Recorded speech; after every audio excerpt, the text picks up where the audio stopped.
Hi this is Priya welcome to NML news. జీవితాన్ని దేశానికి అంకితం చేసిన వ్యక్తి అటల్ బిహార్ వాజ్పేయి. అటల్జీ అంటేనే నమ్మకం, అభివృద్ధి, సుపరిపాలన. తెలుగు జాతి అటల్ బిహార్ వాజ్పేయికి రుణపడి ఉంటుంది.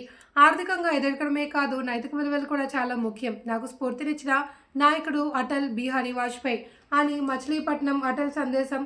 మోదీ సుపరిపాలన యాత్రలో పాల్గొన్న మంత్రి లోకేష్.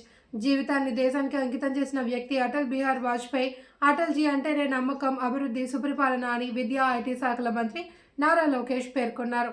మాజీ ప్రధాని భారతరత్న అటల్ బిహార్ వాజ్పేయి శత జయంతి ఉత్సవాలను పురస్కరించుకుని కృష్ణా జిల్లా మచిలీపట్నం ఎన్డీఏ ఆధ్వర్యంలో నిర్వహించిన అటల్ సందేశ్ మోదీ సుపరిపాలన బస్సు యాత్రలో మంత్రి నారా లోకేష్ ముఖ్య అతిథిగా పాల్గొన్నారు. ఈ సందర్భంగా న్యూ హౌసింగ్ బోర్డు సర్కిల్ వద్ద ఏర్పాటు చేసిన వాజ్పేయి కాంస్య విగ్రహాన్ని బీజేపీ రాష్ట్ర అధ్యక్షుడు పివిఎన్ మాధవ్తో కలిసి ఆవిష్కరించారు. ఈ నెల 25న అమరావతిలో యాత్ర ముగుస్తుంది. అటల్జీ గొప్పతనమే కాదు, ఆయన సమాజానికి చేసిన సేవ, ఆయన నైతిక విలువలపై మాట్లాడుకోవాల్సిన అవసరం ఉందని అన్నారు.